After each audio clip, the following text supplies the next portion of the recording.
अगर तू मुझे नवाजे तेरा कर्म है वरना तेरी रहमतों का बदला मेरी बंदगी नहीं। काशी टीवी देखने वाले सारे व्यूअर्स ने मेरे बलबीर को रंधावा वालों सत श्री अकाल, सलाम, नमस्ते एंड जय गुरुदेव। दोस्तों लैके हाजिर हाँ तुहाडे लिए हैल्थ टॉक शो जिहदे विच असीं गलबात करदे आ साडी physical health, mental health, environmental health ते नाल स्पिरिचुअल हैल्थ के बारे। एवरी संडे तुहाडे लिए स्पैशल टॉक शो होंदा है जिहदे विच असीं अवेयर कराने एक स्पैशल टॉपिक ते ऑन रिलेटेड हैल्थ। सो अज दा जिहड़ा साडा टॉपिक है इट्स ऑन ऑटिज़म। साडे काफ़ी जिहड़े व्यूअर्स सी वो जानना चाहते सी मोर इनफॉर्मेशन ऑन ऑटिज़म, जो कि असीं लास्ट ईयर भी शेयर कीती सी ऑटिज़म दी अवेयरनैस। ते इस बार मेरे नाल अलग गैसट आए ने डॉक्टर शिल्पी शर्मा जो कि स्पैशलाइज इन ऑटिज़म दे विच हैगे, काफ़ी अरसे तो इस फील्ड दे विच काम कर रहे हैं तो काफ़ी इनफॉर्मेशन है अपने सेमिनार दे विच भी देंदे ने ऑटिज़म के बारे, किस तरीके दे नाल ऑटिज़म बच्चों की असी हेल्प कर सकते हैं as a parents, as a professional. So काफ़ी वधिया इन्हां दे सेमिनार होंदे ने, वो भी तुसी अटेंड कर सकते हो, जिहदी इनफॉर्मेशन असी एंड ऑफ द जिहड़ा साडा शो हैगा उहदे विच तुहाडे नाल शेयर करांगे। बट सब तो पहला असी डॉक्टर शिल्पी शर्मा का स्वागत करते हैं काशी टीवी ते, जो अपना कीमती टाइम करके सानू इन्फॉर्मेशन प्रोवाइड करने वास्ते आए हैं ऑन ऑटिज़म। सो डॉक्टर शिल्पी शर्मा आपका बहुत बहुत स्वागत है काशी टीवी पर। आप अपना इतना कीमती टाइम निकाल के हमारे साथ आए और हमारे जिनसे देखने वाले हैं उनके रूबरू हो रहे हैं और इन्फॉर्मेशन प्रोवाइड कर रहे हैं आज ऑटिज़म के बारे में। Thank you so much Balbir. I must from the bottom of my heart तहे दिल से धन्यवाद। Thank you for inviting me here. It's a pleasure. सो शिल्पी सबसे पहले तो आपके बारे में जानना चाहूँगी मैं कि आप कहाँ से हैं, आपने ये लाइन कैसे चूज़ की। सो थोड़ा सा इंट्रोडक्शन आप बता दें कि आप करते क्या हैं फ़िलहाल। मैं I am a psychologist, I am a chartered psychologist. मैं ऑटिज़म, ADHD, लर्निंग डिफ़िकल्टीज़ ये सब डायग्नोज करती हूँ NHS के लिए privately. I diagnose autism in children starting from 3 years, 3 साल की एज से, और ADHD डायग्नोस होता है 6 साल की एज से। So that's what I do now. जी, और बैकग्राउंड कहाँ से आपका इंडिया से कहाँ पर है? जैसे हम अपने जैसे किसी भी मेंबर से बात करते हैं पहले हम ये जानना चाहते हैं कि आए कहाँ से हैं वो, है ना? बिल्कुल प्योर देसी। आई एम दिल्ली से हूँ मैं यहाँ पर आई थी 2006 में और ऑटिज़म के कारण ही आई थी। क्योंकि मेरी मास्टर्स थी चिल्ड्रन विद स्पेशल नीड्स में, ऑटिज़म में, और उसके बाद मुझे PhD करनी थी ऑटिज़म में, जो कि मुझे इंडिया में कोई सुपरवाइज़र नहीं मिल पाया था बिकॉज ऑटिज़म उस टाइम पे कोई डिस्कस ही नहीं करता था। Nobody wanted to discuss it. तो फिर मैं यहाँ पर PhD करने आई थी ऑटिज़म में 2006 में, और तब से मैंने पेपर्स लिखे हैं ऑटिज़म पे, यूनिवर्सिटीज़ में पढ़ाया है, और पिछले 5 साल से जब से कोविड हुआ तब से डिमांड बढ़ी, बच्चों की प्रॉब्लम्स बढ़ी, तो मैं असेसमेंट एंड डायग्नोसिस कर रही हूँ। सो बहुत अच्छा काम आप हमारी कम्युनिटी के लिए कर रहे हैं। ये कहूँगी कि स्पेशली हमारी एशियन कम्युनिटी में काफ़ी लैक ऑफ नॉलेज कह लें या अवेयरनेस कह लें कि कमी है ऑटिज़म के बारे में। जब हम कभी GP पर भी जाते हैं तो वो दवाई वगैरह बता देते हैं, डायग्नोज बता देते हैं कि आपके बच्चे को ऑटिज़म है, लेकिन उसके बाद क्या करना है, क्या प्रोसेस होता है, वो किसी को नहीं पता होता। एक लैंग्वेज बैरियर भी होता है शिल्पी। और मैं जानना चाहूँगी सबसे पहले कि आपका इंटरेस्ट कैसे बना ऑटिज़म में कि मैंने ये लाइन चूज़ करनी है। कई बार होता है कि हम जब लर्निंग डिसेबिलिटी या और सब्जेक्ट्स काफ़ी होते हैं तो आपने स्पेसिफिकली ये ऑटिज़म ही क्यों चूज़ किया कि मुझे इसमें आगे बढ़ना है? That's a very good question. और इनफैक्ट मुझसे काफ़ी लोग कहते हैं कि 2006 से ऑटिज़म पढ़ रहे हो, हाउ कम, कैसे इंडिया से ऑटिज़म पढ़ने कौन आता है? और इनफैक्ट मैं अपने डिपार्टमेंट में अकेली इंडियन थी जो कि ऑटिज़म में PhD कर रही थी। मेरा इंटरेस्ट हुआ जब मैं मास्टर्स में चिल्ड्रन विद स्पेशल नीड्स में कर रही थी, तो हमें 1 year केस स्टडी करनी थी। उसमें एक बच्चा हमें दिया गया था, हम एक स्पेशल स्कूल में प्लेस्ड थे, और उस बच्चे को 1 साल तक स्टडी करना था उसके साथ। उसकी होम विजिट्स होती थी, उसके साथ स्कूल में रहो, पूरी इन डेप्थ केस स्टडी। तो जब मेरे पास वो बच्चा मुझे मिला, ऑटिज़म का मैंने प्लान नहीं किया था, मुझे लगा था कोई भी बच्चा हो सकता है। फिर मैंने कहा autism, okay what is autism. मैंने पढ़ना शुरू किया तो मुझे पता चला कि ऑटिज़म तो सोशल कम्युनिकेशन डिसऑर्डर है। बच्चे अटैचमेंट नहीं फॉर्म करते, बच्चे लोगों को नहीं लाइक करते, बच्चों को प्यार करना नहीं आता, बच्चों को एक्सप्रेस करना नहीं आता। ये 8 साल का बच्चा था, और जब मैंने उसके साथ वो 1 साल निकाला, all those theories were challenged. None of that made sense because he was a very loving child. वो बहुत अच्छे से कम्युनिकेट करता था, हग्स देता था, बहुत मुझे अपने टॉयज़ दिखाता था, मेरे साथ खेलता था। और जब हमारी केस स्टडी ख़त्म हुई 1 साल के बाद, ही एक्चुअली क्राइड, वो रोया। That's so sweet. Then I thought कि I want to know more about this condition, this is not fair. अगर आप बच्चों पे ये लेबल डाल देंगे कि बच्चा प्यार ही नहीं कर सकता, कनेक्ट नहीं कर सकता, तो दिस इज़ रॉन्ग। तो मुझे उसके बारे में और पढ़ना था। तो मैंने अपनी मास्टर्स की जो स्टडी थी उसे पब्लिश किया, मैंने एक जर्नल में पब्लिश किया था। और उसके बेसिस पे फिर मैंने इंडिया में तो मुझे कोई सुपरवाइज़र मिले नहीं, मैं पहले इंडिया में ही करना चाहती थी, मैं बाहर आना ही नहीं चाहती थी। बट इंडिया में कोई ऑटिज़म पे जानता ही नहीं था, कोई पढ़ना ही नहीं चाहता था कि you can't do a PhD without a supervisor. तो मैंने USA, UK, ऑस्ट्रेलिया हर जगह अप्लाई किया जी। तो मुझे 2 जगह से इनवाइट आया, मेलबर्न से और ग्लासगो से। और ग्लासगो में मुझे स्कॉलरशिप ऑफर हुई, full scholarship, all expenses paid, everything. So I said okay, that's where I am going. And that was 2006 I did my PhD। और तब से आपने जो सा ये सोचा कि मैंने ऑटिज़म के साथ ही काम करना है। एंड अब तो आपकी काफ़ी अच्छी जॉब है, आप NHS से जुड़े हुए हैं, काफ़ी लोग अब तो डिमांड में है ये कह लूँगी मैं यहाँ पर। बट शिल्पी, जैसे आपने एक स्पेसिफिक एरिया ऑटिज़म चूज़ किया, तो जो से हमारे व्यूअर्स हैं उनसे मैं आप अगर बताएं कि ऑटिज़म एक्चुअली होता क्या है। जैसे जब हम गूगल पर सर्च करते हैं तो उसकी एक सिम्टम साइन बताए जाते हैं और हम लोग ज़्यादातर उसी को फॉलो करने लग जाते हैं, क्योंकि NHS में जो सा है कि वेटिंग टाइम बहुत है, तो हम अपने आइडियाज़ लगाना चालू कर देते हैं कि ऑटिज़म बच्चे में ये है। और कई बार हम वो उन पर काम भी नहीं करते, ये नहीं सोचते कि हर एक बच्चा अलग है। तो थोड़ा सा मैं जानना चाहूँगी कि जैसे आपने ऑटिज़म में काम किया और आपने स्टार्टिंग में ही बताया कि वो बच्चे को एक बताया गया था वो बात नहीं कर सकता या उसके सर्टन बिहेवियर डिफरेंट है, उनको फील नहीं होता, इतना इमोशन डिफरेंट है, फील नहीं कर। पर आपने जब उसके साथ 1 साल काम किया तो आपने देखा कि टोटली डिफरेंट है। तो उसके बारे में मैं थोड़ा सा जानूँगी कि जो सा ऑटिज़म है, क्या हमें जब हम किताबें पढ़ते हैं या गूगल पर सर्च करते हैं वो सही है, या जो आप कह रहे एज ए कि आपकी जर्नी में जो आपने देखा है ऑटिज़म में क्या होता है, उसके बारे में मुझे बताएं कि ऑटिज़म एक्चुअली है क्या। Okay, so to answer that question I will say जो आपको गूगल पे रिजल्ट मिलते हैं या जो आप बुक्स में पढ़ते हैं वो भी सही है, और जो मेरा 1 साल का एक्सपीरियंस था वो भी सही है। सो दोनों सही बातें हैं। उन दोनों में डिफरेंस ये है कि अगर आप किसी चाइल्ड विद ऑटिज़म से मिलेंगे तो वो आपसे कनेक्ट नहीं करेगा इमीडिएटली। कुछ बच्चे होते हैं बहुत चर्पी, बहुत आउटगोइंग होते हैं, बात करना शुरू कर देते हैं। ऑटिज़म का बच्चा थोड़ा अलूफ होएगा, बहुत टाइम लेगा, वो सोशली सिलेक्टिव होते हैं। एक चीज़ मैं कहूँगी, आपको गूगल पे रिजल्ट्स मिलेंगे कि सोशली इम्पेयर्ड हैं, ज़रूरी नहीं है कि वो इम्पेयर्ड हों। वो इम्पेयरमेंट की जगह कई बार सिलेक्टिवनेस होती है। इंट्रोवर्ट तो सबने सुना होगा, इंट्रोवर्ट पर्सनालिटी, उसका एक्सट्रीम ले लीजिए। ऐसा सोचिए कि इंट्रोवर्ट फैमिली एक विलेज बन गई, इंट्रोवर्ट कैटेगरी, और उस विलेज में बहुत टाइप के इंट्रोवर्ट्स हैं, तो वो ऑटिज़म होता है। Autism is a social communication disorder. Now उसके 7 पिलर्स हैं, 7 पिलर्स। जी sorry, were you saying something? No no no. So autism के 7 पिलर्स होते हैं जब हम डायग्नोसिस करते हैं। और मैं ये भी कहना चाहूँगी, आपने कहा कि GP डायग्नोस कर देते हैं, ये सच है, GPs डायग्नोस नहीं कर सकते। Please, I am sorry to all my GP friends, they will agree, they are very qualified doctors, very experienced, and we heavily depend on them. But GPs opinion दे सकते हैं कि हो सकता है ये ऑटिज़म हो, वो आपको रेफरल डाल सकते हैं कि आपको डायरेक्ट कर सकते हैं, but it's a psychologist, it's a multi-disciplinary team who can diagnose autism. तो कई बार टीचर्स बोल देती हैं बच्चा ऑटिस्टिक है। मेरे पास फैमिलीज़ आती हैं, मैं असेसमेंट स्टार्ट करती हूँ और वो कहते हैं हमारे बच्चे को ऑटिज़म है। मैं कहती हूँ तो मैं क्या करूँगी यहाँ पर? Why are you here then? What are we doing then? If you already saying, और बच्चे को ऑटिज़म निकलता भी नहीं है कई बार। वो ये है ना, कई बार हम गूगल या और किसी को बच्चे को देखते कि सर्टन थिंग्स वो हो सकता है मेरे बच्चे को भी शायद ही है। बट ऑटिज़म के रिलेटेड, जैसे आप वेन डायग्राम समझते हो, सर्कल्स होते हैं वेन डायग्राम्स, और वो एक सर्कल के ऊपर छोटा सा सर्कल एक और बनाया, फिर उससे कनेक्टेड एक और सर्कल बनाया।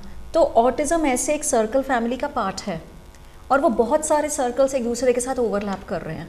ऑटिज़म हो गया, ADHD हो गया, सेंसरी प्रोसेसिंग डिसऑर्डर हो गया, स्पीच लैंग्वेज डिसऑर्डर हो गया, सोशल कम्युनिकेशन डिसऑर्डर हो गया। ऐसी 10 कंडीशंस हैं जो ऑटिज़म जैसी हैं बट ऑटिज़म नहीं है। सो एक प्रोफेशनल जो है जैसे कि आप हैं, इतने अरसे से इस फील्ड में काम कर रहे हैं, तो डायग्नोज प्रॉपर तरीके से करना भी बहुत ज़रूरी है ऑटिज़म का, कि जब आपको प्रोफेशनली नॉट जी पे एज जैसे शिल्पी ने मेंशन किया कि जो उनसे प्रोफेशनल होते हैं उनकी टीम होती है। सो इस टीम में शिल्पी कौन कौन होता है जो इन्वॉल्व होता है जब डायग्नोज ऑटिज़म का किया जाता है? कौन कौन से मेंबर्स होते हैं, स्पीच थेरेपी होती है, और कौन कौन से रिलेटेड जो से ऑटिज़म को जानते हैं वो काम करते हैं आपके साथ? ओके, सो ऑटिज़म डायग्नोसिस यूके में जो होता है, इनफैक्ट वर्ल्ड वाइड होता है, नाइस गाइडलाइंस होती हैं, NICE, नाइस गाइडलाइंस फॉलो करनी पड़ती है, और वो कोई भी गूगल पे डाल के देख सकता है। और वो नाइस गाइडलाइंस रेकमेंड करती हैं किसको कौन डायग्नोस कर सकता है। तो वो वहाँ पे बोलेंगी मल्टी डिसिप्लिनरी टीम में होनी चाहिए speech and language therapist, one psychologist who has knowledge of autism, एक occupational therapist and a paediatrician sometimes they say. क्योंकि पीडियाट्रिशियन इसलिए ज़रूरी है क्योंकि साइकोलॉजिस्ट को मेडिकल नॉलेज नहीं होती है, और ऑटिज़म में डाइट रिलेटेड इश्यूज़ भी कई बार होते हैं, मेडिकल इश्यूज़ होते हैं। Fungal infection was linked to autism at one time. तो पीडियाट्रिशियन जो होते हैं वो और मेडिकल इश्यूज़ रूल आउट कर सकते हैं। वो है थेयरी, आइडियल। जो रियल लाइफ में हो रहा है आजकल, generally you will have a mental health nurse, psychologist, 2 जने डायग्नोस करते हैं जनरली। तो अगर मैं आज डायग्नोस कर रही हूँ, मैं किसी एक और क्लिनिशियन के साथ वर्क करूँगी, और वो क्लिनिशियन ऑक्यूपेशनल थेरेपिस्ट हो सकते हैं, स्पीच एंड लैंग्वेज थेरेपिस्ट हो सकते हैं, मेंटल हेल्थ नर्स हो सकती हैं। ओके, सो पूरी टीम डिसाइड करती है इन ए वे कि सिर्फ एक इंसान नहीं, सो राय भी ली जाती है, और सर्टन आई थिंक उनकी अपनी कैटेगरी भी होती होगी कि इस इतने क्वेश्चन या आंसर किस तरीके से उसको डायग्नोस करना, उसका क्या तरीका होता है, कौन कौन सी चीज़ें उनमें इन्वॉल्व होती हैं जब ऑटिज़म को डायग्नोस किया जाता है? So that is called DSM, another technical term for you. डरिए मत, अगर टर्म्स नहीं याद रहे तो just ignore them. But I know कुछ ऐसे ऑडियंस होंगे जो जानना चाहते हैं और टेक्निकल समझना चाहते हैं। जी जी। तो diagnostic statistical manual of disorders, DSM-5 version 5, वो है जो हम फॉलो करते हैं, वो भी नाइस गाइडलाइंस के हिसाब से। उसमें 7 पिलर्स हैं ऑटिज़म के। 3 होते हैं सोशल, और 4 होते हैं जो हम कहते हैं RRBs, restricted, repetitive and stereotyped patterns of behaviour. Sorry, it's a very big term, so नहीं समझ आया तो भूल जाओ। RRB। पहला, सोशल में 3 क्राइटेरिया होते हैं जो टिक होने ही चाहिए। You have to tick those 3 criteria. पहला होता है रेसिप्रोकल सोशल इंटरैक्शन, मीनिंग सामने वाला आपसे बातचीत कर सके। ऑफ कोर्स एक बच्चे का बातचीत करने का तरीका लेवल अलग होता है, बड़े का अलग होता है जी। बट जैसे मैं अभी जो हम जैसे कर रहे हैं, it's you are asking me questions, I am giving answers, ये काफ़ी ऑटिस्टिक स्टाइल ऑफ कन्वर्सेशन है। मुझे आपको समझने की ज़रूरत नहीं है, मुझे आपके इमोशंस, आपके क्यूज़, मुझे बस क्वेश्चंस आंसर करने हैं। और अगर मुझे ऑटिज़म होता तो मैं बहुत कंफर्टेबल होती, मेरे लिए कोई प्रॉब्लम नहीं है ये। ऑटिज़म को पहले लेक्चरर सिंड्रोम भी कहते थे, क्योंकि लेक्चरर्स क्या करते हैं, जाते हैं, पढ़ाते हैं अपने रूम में, हाँ, बट जो होता है ना गपशप करना, दोस्तों के साथ बैठना, हैंग आउट करना, बैठ के बातें करना, वो ऑटिज़म के लिए डिफ़िकल्ट होता है, पीपल विद ऑटिज़म। तो रेसिप्रोकल सोशल इंटरैक्शन, कि सामने वाला बैक एंड फोर्थ कन्वर्सेशन नहीं कर सकता। सेकंड होता है non verbal communication. Non verbal होता है आपका फेशियल एक्सप्रेशन, आई कॉन्टैक्ट। अब अगर मैं उधर देख के बात करती रहूँ और आपको देखूँ ही ना, तो आपको लगेगा कि इज़न्ट इट रूड, आपको मैं पसंद नहीं हूँ, आप मुझे ऑफेंड कर रही हैं, कुछ भी हो सकता है, चाहे ये टीवी शो ना हो। अगर हम वैसी कॉफ़ी पे बैठे होते और सोचो मैं उधर देख के लगातार बात कर रही हूँ, तो आप आओगे मेरे सामने, कहोगे हेलो, क्या बात कर रहे हो? हाँ। So but some people with autism will do that, yes, and they don't mean to offend you. उनका फेस बिल्कुल फ्लैट रहता है, कई बार फ्लैट रहता है, कुछ लोगों का सैड एक्सप्रेशन रहता है, कुछ लोग कुछ कहते हैं ना कि शक्ल ही ग्रम्पी है, शक्ल ही सैड है। वो it's not because they had a sad life, it's not because they are angry, it's just an expression they bear on their face. और ज़्यादा फेशियल एक्सप्रेशन चेंज नहीं आता। तो अगर हम जैसे हम बात करते हैं, हम स्माइल करते हैं, हम एक दूसरे की तरफ लीन करते हैं, हैंड्स यूज़ करते हैं, तो उससे पता चलता है कि सामने वाला आप में इंटरेस्टेड है।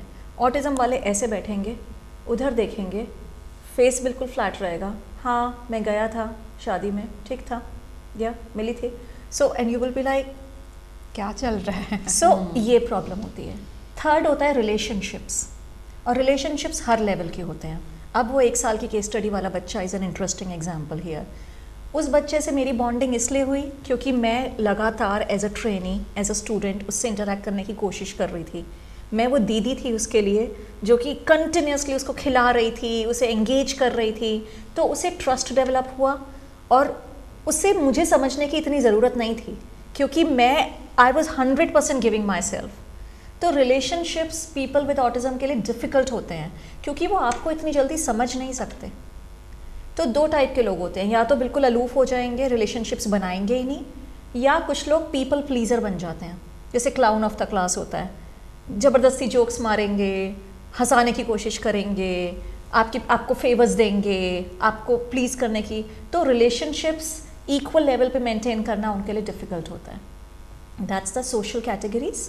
और ऐसा नहीं कि किसी एक इंसान ने एक बार कुछ गड़बड़ कर दिया और आपने उसे ऑटिज़म लेबल कर दिया। जो डिफ़िकल्टीज़ हैं वो बचपन से प्रेजेंट होनी चाहिए। हमारे साइंस होते हैं, बर्थ से हम बता सकते हैं कि बच्चे में क्या साइंस थे, स्टार्टिंग फ्रॉम बर्थ।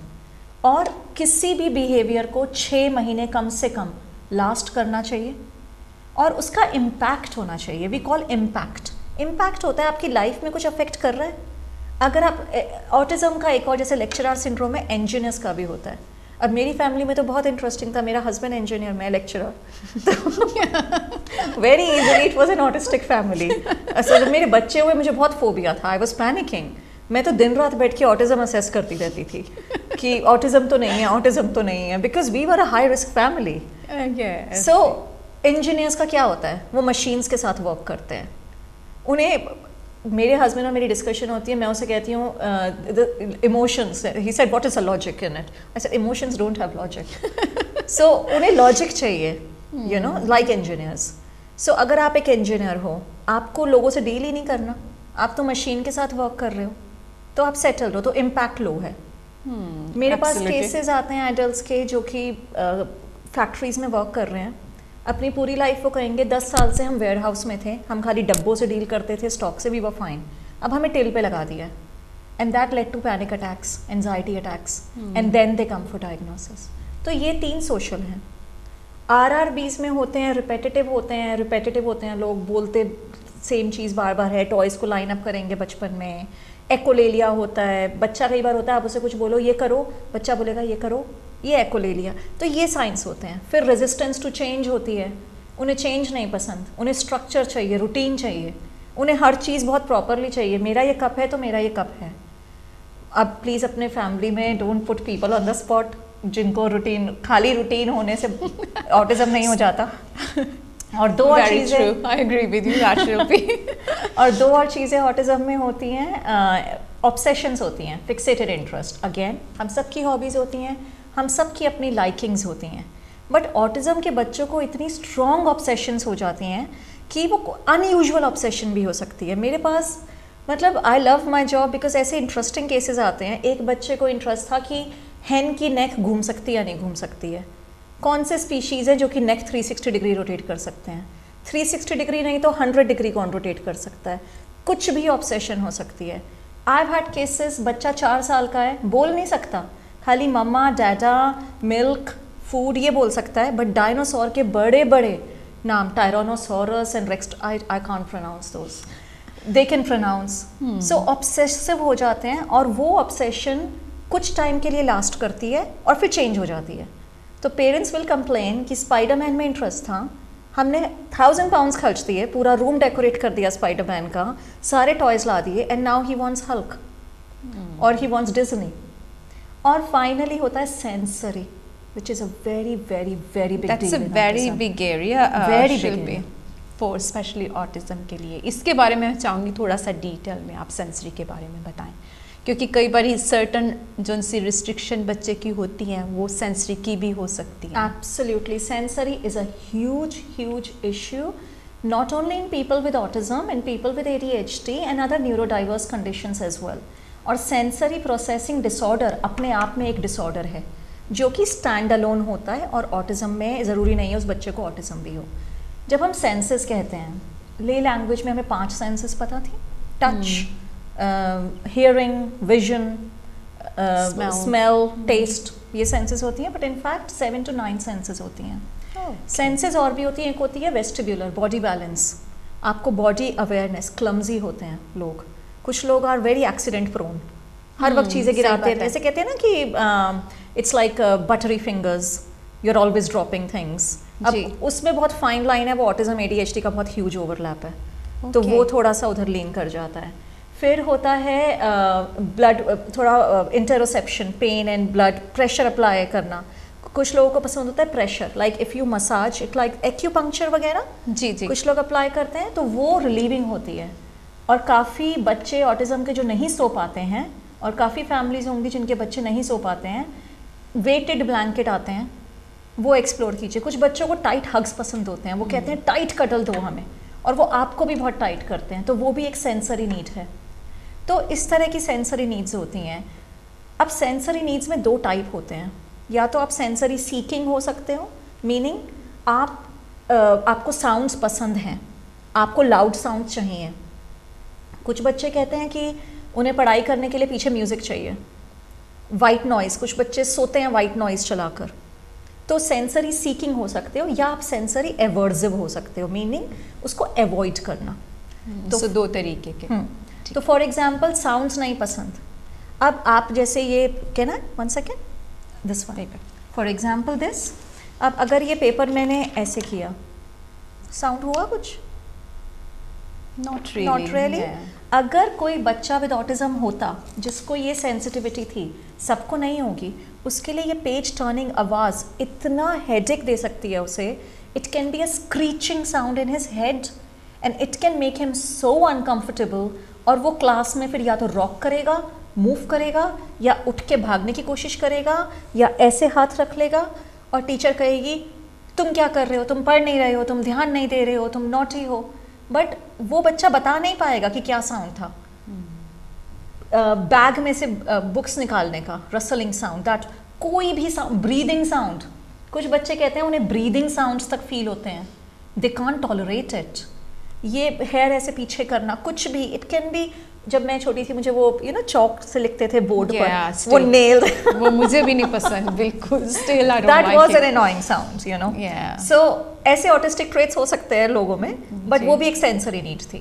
तो स्मेल्स, कुछ बच्चों को स्मेल्स, हमें भी होता है, कुछ लोगों को गार्लिक की स्मेल नहीं पसंद, कुछ लोगों को मेल्टिंग चीज़ की स्मेल नहीं पसंद, तो कुछ बच्चे रेस्टोरेंट में नहीं खा सकते।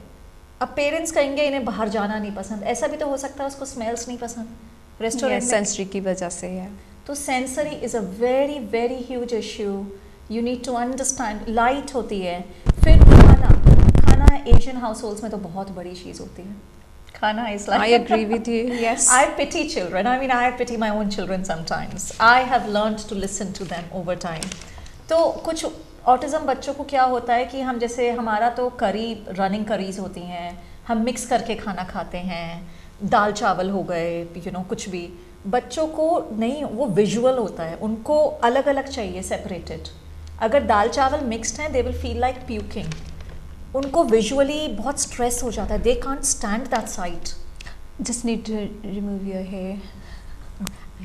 अच्छा, तो शिल्पी तुमने बात की कि जो उनसे सेंसरी है ना, वो एक बहुत बड़ा इशू है, एंड उसमें अगर देखा जाए, जब सेंसरी की हम बात करते हैं, हमारे एशियन कल्चर में कहते हैं कि ये तो ऐसे नॉर्मल आवाज़ है, इससे हमें तो कोई इफेक्ट नहीं हो रहा, तो आहिस्ता आहिस्ता ये सीख जाएगा या सीख जाएगी। तो वो आप कितना उन लोगों को कहेंगे कि ऐसा हो सकता है कि नहीं हो सकता? सेंसरी जो है उनको जैसे आपने बताया कि मुझे ये पेपर का जो सी साउंड है बिल्कुल कुछ नहीं लगी, बट एक बच्चे के लिए ये साउंड जो सी है उसका एकदम बिहेवियर चेंज कर सकती है। नॉर्मल से हो सकता है कि एग्रेसिव भी हो जाए, सर्टन जो सी साउंड है या टेस्ट है वो। तो कैसे जो उनसे सेंसरी पर कैसे काबू पाया जाता है, कौन से स्टेप्स ले सकते हैं, क्या करना चाहिए? That's a very interesting question, thank you Balbir. Sensory पे हम काबू नहीं पा सकते हैं। सेंसरी को हमें, अब जैसे इस कंट्री में आए थे, बहुत ठंड लगती थी, वेदर वॉज टू कोल्ड। अब हम इंडिया जाते हैं तो हमें बहुत गर्मी लगती है, तो हम क्या करते हैं, हम वेदर पे काबू तो नहीं पा सकते ना, हम अडेप्ट करते हैं।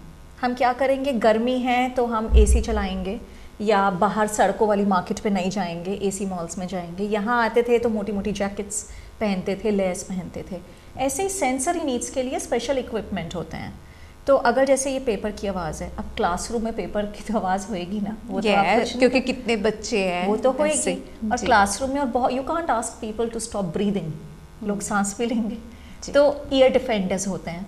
अब noise cancelling headphones, that's it, जो हेडफोन्स लगाते हैं उसकी डिफरेंट लेवल्स ऑफ सेंसिटिविटी होती है, कितने नॉइज़ कैंसलिंग है, तो काफ़ी बच्चे उससे बहुत बेनिफिट करते हैं। सेकेंडली आई विल से, एक तो आप एडिशनल इक्विपमेंट यूज़ कर सकते हैं, जैसे मैंने एग्जांपल दिया, या बच्चे को फोर्स मत कीजिए please. That's the main thing. Classroom में टीचर्स बहुत कुछ कर सकती हैं, उन्हें क्वाइट जगह पे बिठा सकती हैं। अगर आप बिल्कुल ही मिडल में बिठा देंगे सारे बच्चों के बीच में, तो उसको ज़्यादा फील होगा। उसको थोड़ा अलग से बिठा दीजिए ताकि उसको ज़्यादा आवाज़, ज़्यादा डिस्टर्बेंस ना हो। ठीक है। और बाकी अगर आप रेस्टोरेंट्स अगर उसे जाना नहीं पसंद तो क्यों फोर्स करना है? अगर उसे पार्टीज़ में जाना नहीं पसंद, क्यों फोर्स करना है? इट्स लाइक आप ये समझिए, अगर आपकी बॉडी को कोई मेडिकल एलर्जी है, लोगों को डस्ट एलर्जी हो सकती है, पीनट एलर्जी काफ़ी कॉमन है इस कंट्री में, किसी भी टाइप की एलर्जी हो सकती है, लैक्टोज इंटॉलरेंस होती है, तो आप क्या बॉडी को फोर्स करते हैं कि थोड़ा थोड़ा मिल्क लो, आदत पड़ेगी, कम ऑन थोड़ा सा मिल्क लो, 2 घूंट और, ऐसा तो नहीं करोगे ना।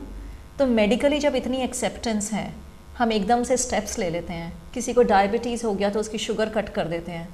तो अगर किसी को न्यूरो डाइवर्सिटी है, कोई न्यूरोलॉजिकल नीड है, तो हम क्यों नहीं उसके एनवायरनमेंट से वो रिड्यूस, कट या अडेप्ट कर सकते हैं? एब्सोल्युटली। एंड काफ़ी जो सी प्रॉब्लम्स का सोल्व जो सा वो मिल सकता है हमें जब हम अडॉप्ट कर, क्योंकि ऑटिज़म कई बार ये कहा जाता है शिल्पी कि हमें उनके वर्ल्ड में जाना है सम टाइम। ये इससे आप कितना सहमत है कि हमें उनके वर्ल्ड में जाना है, उन्हें हमें अपने वर्ल्ड में नहीं लाना है? I think I truly believe कि बच्चा with autism is not very different to any other child. मेरा अपना मानना है कि हर बच्चे की स्पेशल नीड है, हम सब स्पेशल हैं। आई हैव रेज्ड 2 किड्स, अभी भी रेज ही कर रही हूँ, they are still young, but I always believe they have their own needs, their preferences. ना मुझे उनके वर्ल्ड में जाना है, ना उन्हें मेरे वर्ल्ड में आना है। हम दोनों को थोड़े थोड़े स्टेप्स एक दूसरे की तरफ चलना है। और ये हर रिलेशनशिप की बात होती है। आप किसी भी रिलेशनशिप की बात कर लीजिए, siblings, brother sister, husband wife, parents children, आप और मैं, हम we adjust for each other. Absolutely. थोड़ा आप करोगे, थोड़ा हम करेंगे, but the main thing is open communication. अगर आप बच्चे को अलाउ ही नहीं करोगे आपको बताना कि उसे क्या चाहिए, तो आप उसको समझोगे कैसे?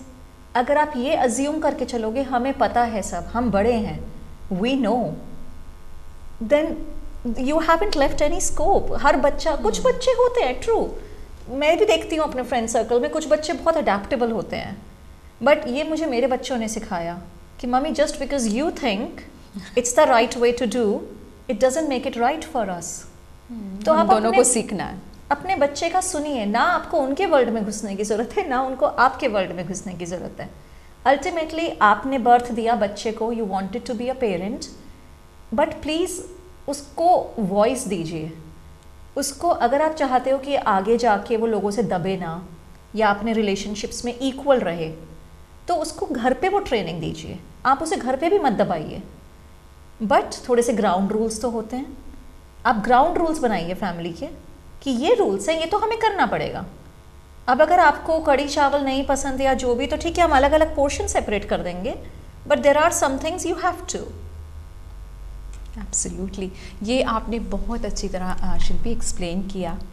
और मैं जानना चाहूँगी कि ऑटिज़म में जब जैसे पेरेंट्स हैं जो न्यूली डायग्नोस बच्चे को जब ऑटिज़म होता है, तो वो किस तरीके से अपनी हेल्प लें ताकि उनको पता लगे ऑटिज़म के बारे में। एज आई मैंशन बिफोर कि जब किसी को बताया जाता है ऑटिज़म है, जब डायग्नोस हो जाता है, तो कई बारी हो सकता है कि कम्युनिकेशन बैरियर की वजह से या कई बारी ज़्यादा ओवरलोड इन्फॉर्मेशन भी होती है हमारे पास, उसकी वजह से हम राइट डायरेक्शन नहीं ले पाते। तो आप जो उनसे न्यूली डायग्नोज है, जिनको ऑटिज़म का पता लगा है, बच्चे को, बेटे को या बेटी को, किसी को भी, तो उसके लिए आप क्या एडवाइस करेंगे कि कौन सी इन्फॉर्मेशन जो उनसे वो लेकर अपने बच्चे पर स्टार्ट कर सकते हैं, या किन चीज़ों को अवॉइड करना चाहिए ताकि वो बच्चे की लाइफ में ज़्यादा कॉम्प्लिकेशन ना करें? सबसे पहले तो मैं ये एडवाइस करूँगी कि जो भी आपके बच्चे को डायग्नोस कर रहा है, NHS प्राइवेट जो भी है, आप उनसे एक छोटी सी रिक्वेस्ट कीजिए कि जो DSM क्राइटेरिया है ना, 7 पिलर्स, मैं अपनी रिपोर्ट में हमेशा एंड में डालती हूँ can you give us bullet points, उन्हें कहिए उन 7 कैटेगरीज के लिए आप हमें की बुलेट पॉइंट्स दे दो, क्योंकि हर कैटेगरी में 100 पॉसिबिलिटीज़ हैं। अब अगर आप कह रहे हो कि मेरा बच्चे का नॉन वर्बल कम्युनिकेशन अच्छा नहीं है, अब उसमें कितना कुछ हो सकता है, कौन सा नॉन वर्बल अच्छा नहीं है, किस चीज़ पे मुझे वर्क करना चाहिए, तो उनसे कहो कि आपको बुलेट पॉइंट्स दे exactly what are the top 5 areas that you need to work on. Secondly, I assume as a parent आपको खुद भी पता होगा, अपनी गट फीलिंग फॉलो कीजिए। थर्डली, आई विल से अगर आपके बच्चे को डायग्नोसिस मिला है, जिस भी ट्रस्ट ने आपको दिया, NHS ट्रस्ट मीन्स आप जिस लोकल एरिया में हैं, इंग्लैंड में हर लोकल एरिया के अपने रिसोर्सेज होते हैं, तो जो सपोर्ट बर्मिंघम में अवेलेबल है वो कोवेंट्री में शायद ना हो जी, जो सपोर्ट लंदन के एक सबर्ब में अवेलेबल है वो दूसरे पार्ट ऑफ मिडलैंड में नहीं हो। तो आपको पहले आपको जो भी रिपोर्ट बना के देगा उसमें लिस्ट ऑफ रिसोर्सेज देगा आपको कि क्या क्या रिसोर्सेज हैं, तो आप उन लिंक्स पे जाइए। Now I am so if you want generalised advice में दूंगी, सबसे पहले तो आप कंसिस्टेंसी एंड स्ट्रक्चर हम कहते हैं, इसका मतलब बच्चे के लिए एक रूटीन डेवलप कीजिए। Routine, You need a routine, and you don't only need a routine, you need to communicate that routine. Communicate का मतलब ये नहीं कि बच्चे को जाके बता देना ये आपका रूटीन है, ये आप फॉलो करो, no. You have to sit with your child, age पे डिपेंड करता है ऑफ कोर्स। अगर बच्चा 6 साल से बड़ा या 8 साल से बड़ा है, अगर आपको लगता है वो मैच्योर इनफ है, उससे एक बार डिस्कस कर लो कि देखो आपको दिन में फ्रूट्स खाने हैं, दिन में आपको पढ़ाई करनी है, दिन में आपको अपने सिबलिंग के साथ थोड़ा सा खेलना है, आपको मम्मी डैडी को ब्रेक भी देना है थोड़ा सा, स्लीप हमें 8-9 आवर्स की चाहिए। ऐसे ग्राउंड रूल्स बनाओ और फिर बच्चे से कहो कि बताओ हम कैसे करें, how can we achieve it. Decide फिर भी आप ही करेंगे, बट बच्चे को सिर्फ ये लगेगा कि आपने उसका सुना, और वो उसे विजुअल टाइम टेबल बना दीजिए। अगर बच्चा नॉन वर्बल है, बहुत ज़्यादा सिवियरली ऑटिस्टिक है, बहुत ज़्यादा प्रॉब्लम है, तो पिक्चर कार्ड्स के साथ बनाइए प्लीज़। और बहुत इजीली अमेज़ॉन से भी अवेलेबल हैं, बहुत इजीली, महंगे, अंडर 10 पाउंड्स आपको मिल जाते हैं। विजुअल टाइम टेबल आप डालेंगे तो बहुत सारे सैम्पल्स मिल जाएंगे।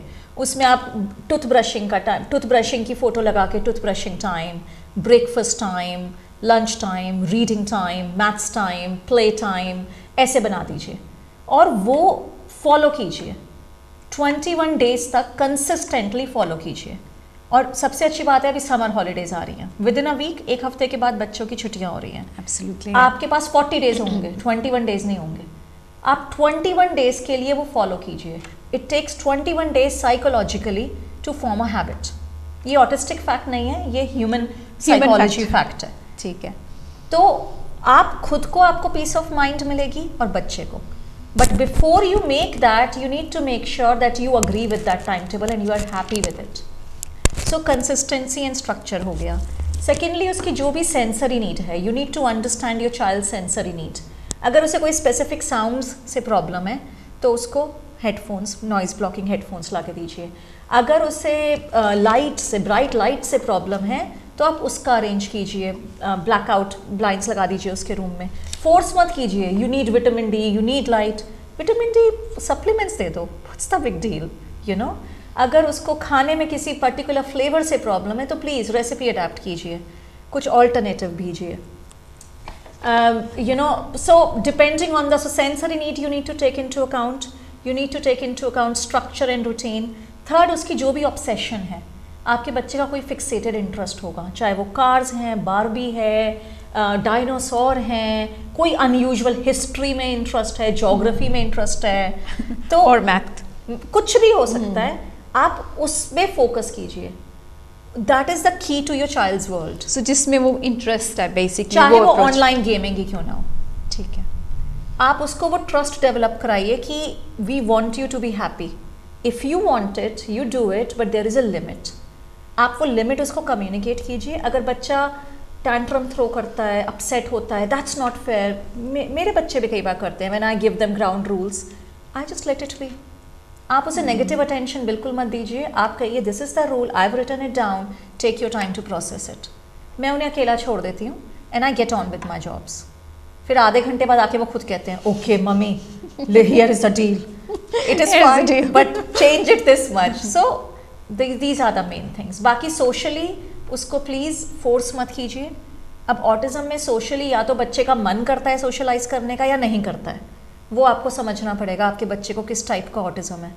अगर उसको फ्रेंड्स बनाने का मन है बट उसको आता नहीं है कैसे बनाना है, तो आप सोशल स्किल्स ट्रेनिंग कीजिए उसकी, और वो आप अपने क्लिनिशियन से भी पूछ सकते हैं। सोशल स्टोरीज़ डालिए गूगल पे, सोशल स्टोरीज़ होती हैं, बहुत स्टैंडर्ड होती हैं, उसकी वीडियोज़ होती हैं। आप बच्चे के साथ, जैसे होता है ना हम स्टेज परफॉर्मेंस करते हैं या किसी भी, जैसे मैं आज यहाँ पर आई तो मैंने प्रिपरेशन की थोड़ी सी, तो आप उसे सोशलाइजिंग के लिए प्रिपेयर कीजिए।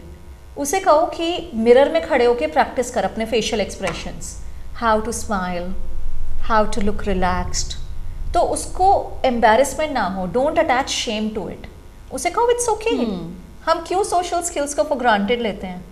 जब हम वॉकिंग तक को हम सिखाते हैं, वॉकिंग, स्पून से कैसे खाना है वो भी सिखाते हैं, मैथ्स में 1+1 कैसे करना है वो भी सिखाते हैं, टॉयलेट ट्रेनिंग तक सिखाते हैं कि टॉयलेट कैसे यूज़ करना है, बट हम सोशल लाइफ को क्यों फॉर ग्रांटेड लेते हैं?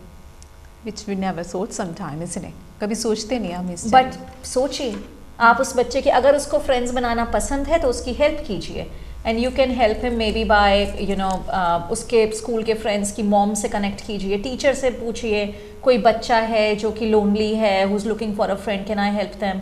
अगर उसे फ्रेंड्स नहीं चाहिए, अगर वो अलूफ है और वो कहता है मैं अपने में खुश हूँ, तो उसे फोर्स मत कीजिए प्लीज़। उसे ये कहिए ठीक है, आपको नहीं हैंग आउट करना फ्रेंड के साथ, मत कीजिए। स्कूल में किसी को ऐसा आइडेंटिफाई करो जिसके साथ आप रह सको।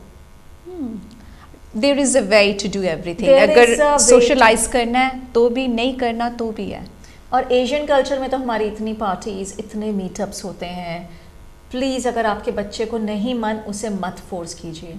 अगर उसे मंदिर में, गुरुद्वारे में जाके सबसे हाय हेलो नहीं करनी है, please don't force him and don't hesitate. आप उसको वो कॉन्फिडेंस देंगे, खुद कॉन्फिडेंट होके ये कहकर कि he is not very social, she is not very social, उसको नहीं पसंद, she is a bit aloof, it's fine, तो उसको भी कॉन्फिडेंस आएगा, या ट्रस्ट आएगा। Basically trust built relationship. अगर आप ही एम्बैरेस होंगे, if you are feeling embarrassed about your child social behaviour, तो वो बच्चा भी एम्बैरेस होएगा। पर अगर आप उसको शो करेंगे it is okay. I always tell my children कि नहीं इंटरैक्ट करना मत करो, आके एक हेलो कर दो। And if they want to talk to you, say I don't like to talk much. My children can now say it. So if you come, Balbir, and this, don't mind, okay? Because they can actually come, and if they are not in the mood, they will tell you, I don't know what to talk. I don't want to talk. I'm tired. That's fine. I think they should have freedom to do that as natural human being. So शिल्पी, जैसे आपने बताया कि जो हमारा autism में काफ़ी चीज़ें include हैं। इज़ नॉट जस्ट कि कई बारी कई स्टिग्मा भी होता है हमारी सोशल कम्युनिटी में, कह लो हमारी एशियन कम्युनिटी में, कि शायद बच्चे को ना इन्होंने ठीक तरह ब्रोटअप नहीं किया। ये काफ़ी बार देखने को आया कि इसको तमीज़ नहीं है, या सर्टन बिहेवियर जो उनसे फैक्टर होते हैं उसकी वजह से इन्होंने टीच नहीं किया, और स्पेशली मदर्स पर कहा जाता है। और कई बारी होता है कि इसी वजह से जो सा है कि स्कूल्स वगैरह में भी बच्चे को प्रॉब्लम आती है, ठीक तरह बुलिंग भी होती है। और आपने तो काफ़ी इश्यूज़ देखे होंगे कि इस पर काफ़ी जो हमने बात पहले भी की थी कि स्कूलिंग की जो सी होती है, स्कूलिंग टाइम बच्चों के लिए बहुत वैल्यूएबल टाइम होता है, लेकिन घर से स्टार्ट होती है schooling, I will say. And I don't know if you agree with that और नॉट, क्योंकि पेरेंट्स जो उनसे बच्चे को टीच करते हैं या जिस तरीके से बच्चा देखता है वो फिर स्कूल में जाता है। स्कूल में भी अगर उसको ठीक तरह से नहीं समझा जाता तो उसके लिए बहुत हार्ड हो जाता है। थोड़ा सा मैं चाहूँगी कि आप इस बारे में जो सा स्टिग्मा है हमारी एशियन कम्युनिटी में ऑन ऑटिज़म के बारे में, उसके बारे में थोड़ा सा बताएँ जो आपने डील किया हो। That is again a very interesting question, Balbir. Thank you. जैसे you and I were talking before and I was telling you, 5 साल में आप देख लीजिए मैं दिन के कम से कम 3 या 4 लोग डायग्नोज करती हूँ, एडल्ट्स एंड चिल्ड्रन, और मैं ऑटिज़म और ADHD दोनों डायग्नोज करती हूँ। और पिछले 5 साल से यही ट्रेंड रहा है। मैं वीक, सो आप वीक के लगा लीजिए 15 to 20 मैथ्स या 10 to 15 तो मिनिमम मैंने वीक में डायग्नोज किए होंगे, even on in quieter phases of my career. तो अगर आप मैथ्स करें, थाउजेंड्स, पता नहीं कितने थाउजेंड्स 5 साल में हो गए होंगे। Out of those 20, 30, 40,000, I don't know how many, आप बिलीव करेंगे less than 15 Asian people I have seen, less than 15, and it worries me. मुझे डर लगता है। मेरी अपने फ्रेंड सर्कल में sometimes you see problems, but honestly stigma है और मैं भी नहीं बोल सकती।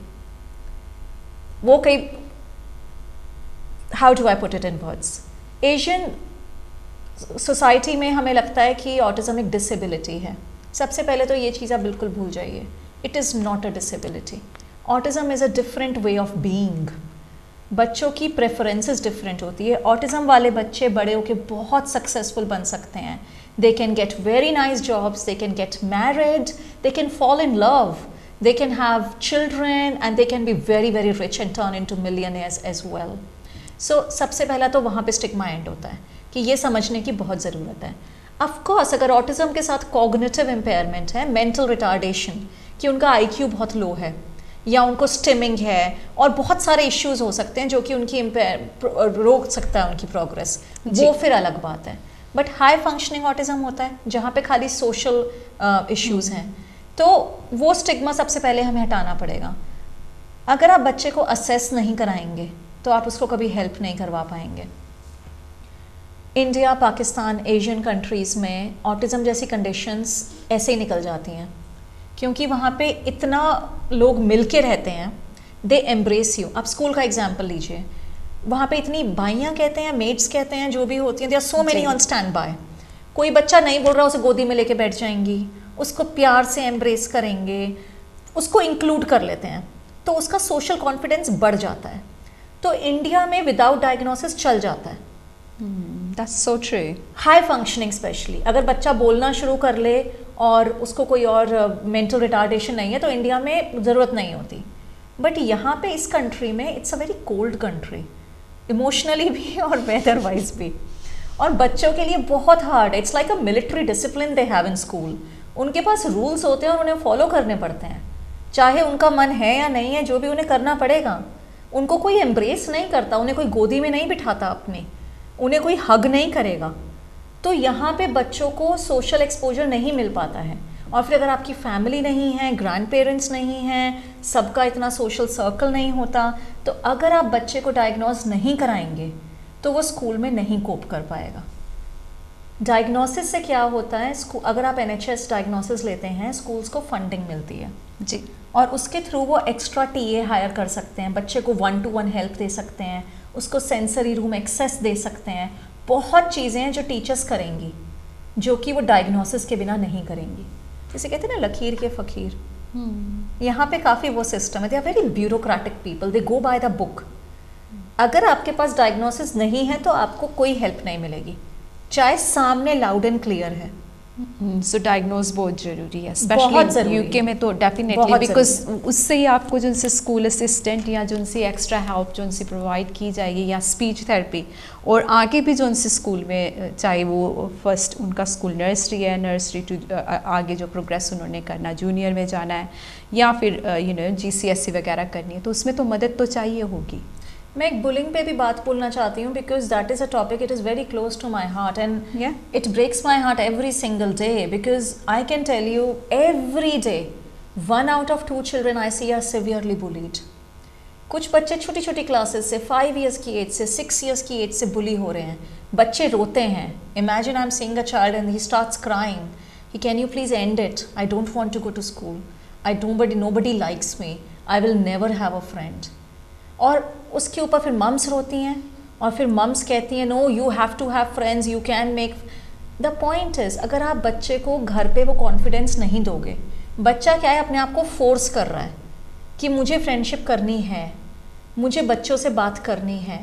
इट्स लाइक पीनट एलर्जी है, बट आप पीनट्स खिलाए जा रहे हो, बॉडी फ्लेयर अप कर रही है लगातार। तो आप बच्चे को घर पे वो सोशल ट्रेनिंग दो। सबसे पहली बात, आप उसे कॉन्फिडेंस दो टू एक्सेप्ट देमसेल्व्स, वो जैसे भी हैं। उनसे बात करो, उन्हें समझो और उसको एम्ब्रेस करो कि ठीक है, अगर आप थोड़े शाय हो, क्वाइट हो या फ्रेंड्स बनाने नहीं आते, इट्स ओके। क्या कर सकते हैं, स्कूल में अकेले रहना ऑप्शन है, पूछो उनसे। ऐसी ऑप्शन है कि आप स्कूल में अकेले रहो? ऐसा कोई है जिसके साथ आप रह सकते हो? खाली स्कूल में, बाद में मत मिलो, बर्थडे पार्टीज में मत जाओ, स्लीप ओवर्स मत करो। फिर टीचर्स से बात कर सकते हो। ऐसा हो सकता है कि लंच ब्रेक में आप इन्हें कोई जॉब दे दो, जैसे बच्चे को कोई ड्यूटी दे दो, छोटी क्लासेस में जाके सुपरवाइज कर लो ये वो। बच्चे को अकेला मत छोड़ो, don't leave him in that battle field alone. उनके लिए वो एक बैटल फील्ड होती है, firing from everywhere. Social cues and signals जो उन्हें समझ नहीं आ रहा। तो सबसे बड़ी बात ये है कि आप घर से स्टार्ट कीजिए प्लीज़, बच्चे को कॉन्फिडेंस दीजिए, उसको एक्सेप्ट कीजिए and don't force them to be like others. वो जैसा है उसको वो एक्सप्रेस करने की कोशिश कीजिए। अगर वो अपने आप में कॉन्फिडेंट होगा, एक्सप्रेस कर पाएगा, तो बुलिंग टारगेट नहीं बनेगा। जब बच्चा कोशिश कर रहा है दूसरों को प्लीज़ करने की, दूसरों से ज़बरदस्ती फ्रेंडशिप करने की, that's when he gets identified by bullies. That's so true as well, I will say. Lots of जो सी भी लर्निंग डिसेबल, आज तो हम वैसे ऑटिज़म की बात कर रहे हैं, लेकिन दूसरी डिसेबिलिटी में भी यही बुलिंग पॉइंट्स देखने को मिलते हैं। सो शिल्पी, मैं जानना चाहूँगी थोड़ा सा, आपने बच्चों के बारे में बताया, अब थोड़ी सी बात करते हैं एडल्ट्स की। तो आप कितने एडल्ट्स, ज़्यादा एडल्ट्स से डील करते हैं कि बच्चों के? क्योंकि एडल्ट्स में तो काफ़ी अरसे बाद फिर पता लगता है ना कि उसमें रीज़न क्या होते हैं कि बहुत लेट पता लगने के। नाउ एडल्ट्स में currently I am assessing both. मेरा अपना जो इंटरेस्ट है और जो मेरी ट्रेनिंग है वो चिल्ड्रन एंड एडोलेसेंट्स की है, बट मैंने एडल्ट असेसमेंट पहले भी 1 साल की थी और मैं अभी भी कर रही हूँ जी। It's a very interesting and adults come for very different reasons and that you know, जब मैंने एडल्ट असेसमेंट्स करती हूँ तो रीअश्योरेंस मिलती है कि ऑटिस्टिक लोग भी सक्सेसफुल हो सकते हैं। Will you believe I get neuro surgeons, I get medical surgeons, university professors, think of politicians, think of highest possible CEOs, vice presidents, presidents of companies, such senior people who are highly accomplished, but they have been, there is a term called masking, हम कहते हैं masking, अपने आप को दबाना, अपने आप को force करना situations में। तो उन्होंने अपना पढ़ाई के थ्रू escape ढूंढा। सोशली नहीं कर पाए तो पढ़ाई में ज़्यादा, घर पे गाइडेंस भी थी या जो भी था, अपॉर्चुनिटीज़ थी, तो वो पढ़ाई में अच्छा कर गए और एक्सेल कर गए। बट उनके जो मेंटल हेल्थ है, वो डिप्रेशन, वो आते हैं, कहते हैं I am looking for answers. जैसे हम असेसमेंट जब स्टार्ट करते हैं तो सबसे पहला क्वेश्चन पूछते हैं, व्हाट ब्रिंग्स यू हियर, आप क्यों आए हो यहाँ पर, आपको क्यों ऑटिज्म असेसमेंट चाहिए? You are like 40 years old, you are 25 years old, you are 60 year old, you know. So कौन सी लास्ट स्टेज है, like highest stage you can say 60 आपने कहा, इससे भी ज़्यादा उम्र के लोग आते हैं आपके पास असेसमेंट के लिए? मैंने 60-65 ईयर ओल्ड तक ही देखे हैं, बट बाकी भी आ सकते हैं। कई बार लोग खाली आंसर्स ढूंढ रहे हैं, कई बार होता है लोग रिटायरमेंट अप्रोच कर रहे हैं या जॉब चाहते हैं, और जैसे मैंने एग्जांपल दिया, वेयर हाउस में पीछे वर्क करते थे, टिल पे बिठा दिया, और कस्टमर एक्सचेंज में नहीं हो सकता, they can't do it, they can't interact with people, उन्हें एनजाइटी हो रही है। तो लोग बहुत डिफरेंट रीज़न से आते हैं। कुछ लोग मिड लाइफ क्राइसिस को लेकर आते हैं, बट मैं ये भी बोलूँगी एडल्ट असेसमेंट्स में हमारा 50-50 रेशियो है। 50% को हम नॉन स्पेक्ट्रम बोलते हैं कि आपको नहीं है डायग्नोसिस। बच्चों में 90-10 का रेशियो है, 90% गेट अ डायग्नोसिस, क्योंकि एडल्टहुड तक काफ़ी चीज़ें क्लियर हो जाती हैं। तो एडल्ट्स के बहुत रीजंस होते हैं कि वो कहते हैं हम बचपन में बुली हुए थे, हमें फ्रेंडशिप्स में कभी भी मज़ा नहीं आया। वो कहते हैं हम फ्रेंड्स के साथ होते थे but we didn't enjoy it, हम थे वहाँ पर बट हम नहीं भी थे। इट्स लाइक सब बोल रहे हैं और हम अपना सोच रहे हैं, और फिर सब हंसे तो हम भी हंस दिए, यू नो। सो ऐसे बहुत रीजंस होते हैं। Adult assessments are a whole different thing. मेरा फोकस बच्चों पे ज़्यादा रहता है, क्योंकि बच्चों की मेक और ब्रेक वाला इशू होता है, उनकी लाइफ इज़ एट स्टेक। मैं बच्चों को यही कहती हूँ, जो मेरे पास बच्चे आते हैं, कि सिंपल मैथ्स करो, आप 80-90 ईयर्स जियोगे, आपको कितने 20-21 ईयर्स एजुकेशन में लगाने हैं, और फिर you gain 60-70 years of freedom. पर अगर आप ये एजुकेशन नहीं लोगे, अगर आप डिग्री नहीं लेते हो, तो आपको ज़िंदगी भर जो लोग कहेंगे वो करना पड़ेगा। Very good thought, I think it's absolutely right what you से। सो शिल्पी, आप ऐसे कोई बात बताना चाहेंगे या मैसेज देना चाहेंगे जिनसे हमारे व्यूअर्स हैं, देख रहे हैं, एक मैसेज जिनके बच्चों को ऑटिज्म है या ग्रैंड पेरेंट्स जो देख रहे हैं, उनको एक message before we finish the show? मैं सिर्फ एक ये मैसेज दूंगी कि प्लीज़ अपने बच्चे को समझिए। अगर वो नहीं बोल रहा है, बोलने की एज होती है 1 साल तक, बच्चे को एक वर्ड में तो बोलना शुरू कर देना चाहिए, जनरली 8-9 मंथ्स तक। अगर बच्चा नहीं बोल पा रहा है 2 साल तक भी, या 3 साल तक हो गया अब नहीं बोल पा रहा है, प्लीज़ ये मत बोलिए कि हम तो एशियन फैमिली हैं, घर पे 2-2 लैंग्वेजेस यूज़ हो रही हैं इसलिए कंफ्यूज्ड है। चेक कराने में कोई प्रॉब्लम नहीं होती। डायग्नोस मत कराइए, प्लीज़ डोंट स्पेंड, क्योंकि अगर आप NHS में आज रेफरल डालेंगे 4-5 साल की वेटिंग है। प्राइवेट जाएंगे वो 2000 पाउंड्स मिनिमम लेंगे अगर प्रॉपर क्वालिफाइड लोग असेस करेंगे। स्क्रीनिंग कराइए please.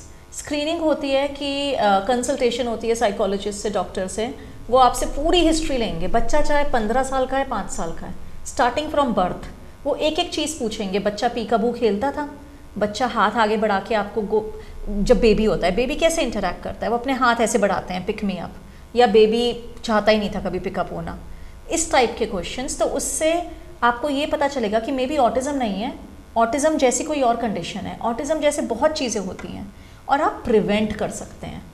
Please focus on prevention, don't wait for symptoms to get worse. डरिए मत प्लीज़, डायग्नोसिस से, स्क्रीनिंग से मत डरिए। Your child has a beautiful future, it all depends on you. आप उनका पोटेंशियल उनको पूरा दे सकते हैं या नहीं। Get them the help they need. एक बार स्क्रीन कराइए। मेरी भी वेबसाइट है syecht.org.uk, PSYECHT.org.uk, syecht। बलबीर को मैं डिटेल्स दे दूँगी। मंथली वेबिनार्स मैं कई बार करती हूँ, उसमें फ्री वेबिनार्स होते हैं, आइए डिस्कस कीजिए, open question answer session. Thank you, Shilpi. Thank you so much. We are going over the time now. Okay. So thank you so much for coming to Kashi TV. And ਇਹਦੇ ਨਾਲ ਹੀ ਦੋਸਤੋ ਸਾਡਾ ਅੱਜ ਦਾ ਹਾਲ talk show ਇੱਥੇ ਸਮਾਪਤ ਹੁੰਦਾ ਹੈ। ਮਿਲਾਂਗੇ ਨੈਕਸਟ ਵੀਕ ਕਿਸੇ ਹੋਰ ਗੈਸਟ ਦੇ ਨਾਲ। ਤਦ ਤੱਕ ਦੇ ਲਈ ਮੈਨੂੰ ਦਿਓ ਇਜਾਜ਼ਤ। ਜੈ ਗੁਰਦੇਵ।